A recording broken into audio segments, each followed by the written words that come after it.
Guys, this is Admiral Newkirk here, coming to you with another cast. This is a game I played after the HSSTL, and also hopefully I will be able to cast all those as well.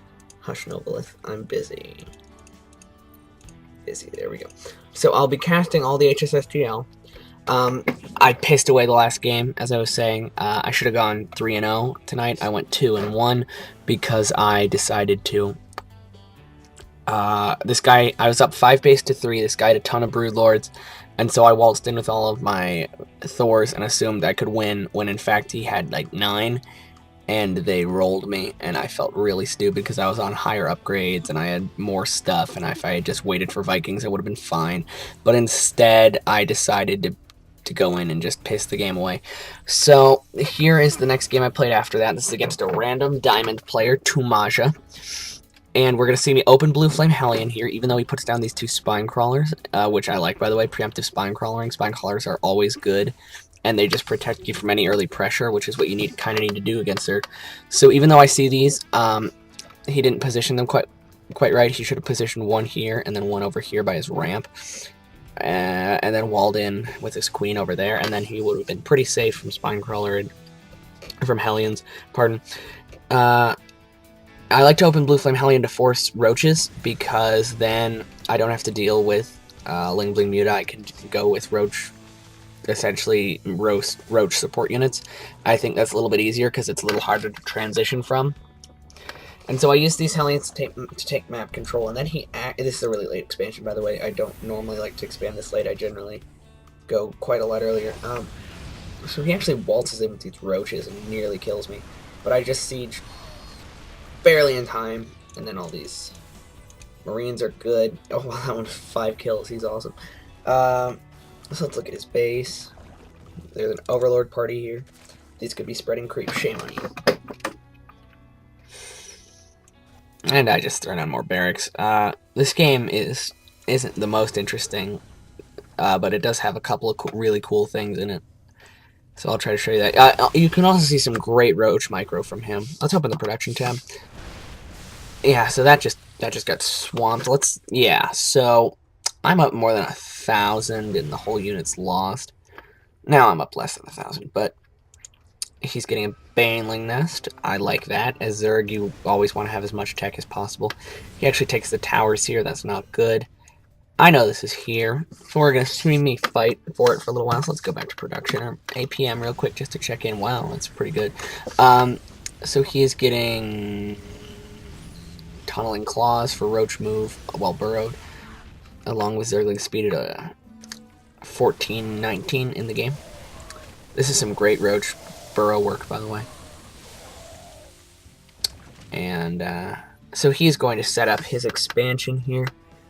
If we look at the units tab, he has 6 roaches to my 2 marauders, 5 hellions, a Thor, 6 siege tanks, 7 marines. He also has 19 banelings. I think he was attempting a baneling switch here, which isn't a bad choice.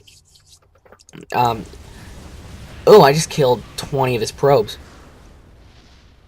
Okay, I'll take that. Yeah, you never want to, when your opponent has Blue Flame Hellions, you never want to expand towards them or leave them exposed in any way, because then they might come in and kill 20 of them. So I'm actually at a probe advantage here. I'm also making my 4th base, and if you look at my style, I tend to get a lot of upgrades really quickly. That's my thing. And if you look at this macro is pretty good, actually. I mean, it was pretty good. I tend to get a lot of upgrades extremely fast. That's my thing. This is some beautiful Roach Burrow micro. God, gotta love that. But at the same time, he's making his units cost-effective with his micro, but I make mine cost-effective with upgrades because I don't want to work. And I like to... This is my 2-base strategy. I get like 2 or 3 racks, one with Tech Lab, one with Reactor. I get double-ups for my factory units. I get 4 factories off a 3-base. You'll see the 4th factory down there. I get 4 Hellions and a tank and a Thor at a time. And it just kind of is great in all situations. It's good. It's better to get preemptive Vikings here, so in case they do switch to Broodlords, you don't turn out screwed like I did. But it's also okay to use this for drops, because drops are awesome. I don't actually use drops as much as I have been. I have been dropping like a boss lately. It's been awesome. So I want to take this and set up a planetary fortress here, just because it's a good thing to do, and it's this general mech style of us take a fourth, make it a planetary fortress, and make that your launching point. You start to get infestors as well as, I believe, hive. Let's go back to production. The longer your production tab, the better you're doing. So I generally think as long as my production tab is about half as long as my dick, I'm okay.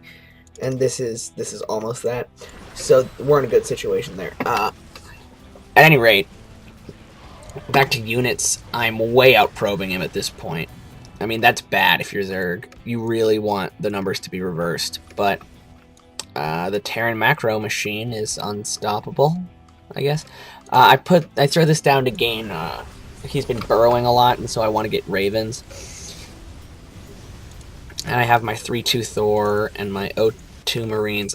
With Bio, when I'm going Bio Mech, I don't like to get armor upgrades for Terran or for Bio until I have all 3 of my attack, because the Bio is meant to be a disposable, fast, cheap, damage-based force that I can throw at all of its expansions, while the mech is the one that actually survives.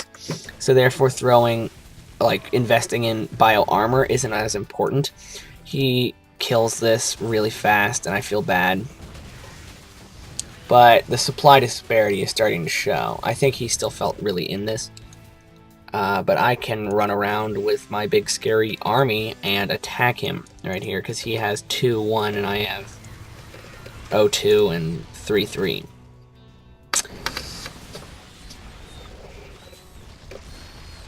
And I can start shelling his base, which is good. And he comes in with Mutalisks, and they don't do too well.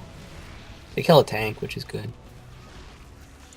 And I just sort of throw my bio away, because it's not meant to be a long-term force. It's just meant to come in and kill queens and spine crawlers and that kind of thing. So I have 4th, 5th on the way.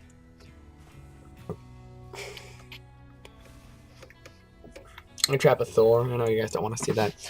So I've established that I have this part of the map taken, which essentially gives me map control. I have 3 Vikings already. And this is where the game starts to get a little bit more boring, but we see something cool happen. And actually, I have, at this point, over-probed. I have over-SCV'd for Terran at least, so I should send all these guys and just kill them. I should be orbital command farming, and you see I start pretty soon. I did not see him neuroparasite the Thor. This guy's got great micro. But this is essentially a game of micro versus macro. I'll take my chances in that every day. If I had put a tank there and a tank there, I could have just swept the place, but you'll see what happens in a little bit. So, I have an 89 food advantage. Oh, pardon me, a 91 food advantage. And I'm actually killing SCVs at this point, because I just don't want to have to deal with it.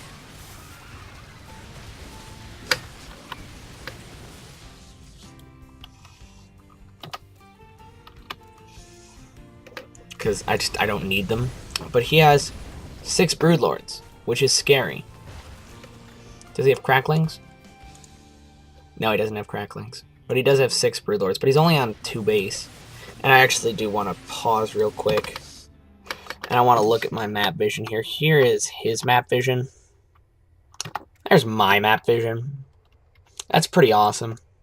I like to do this. I like to just take a disposable unit like a Hellion, or if I'm going biomech, just something in my bio, as well as stuff for air like Vikings. I just like to throw them at every expansion and every major choke point.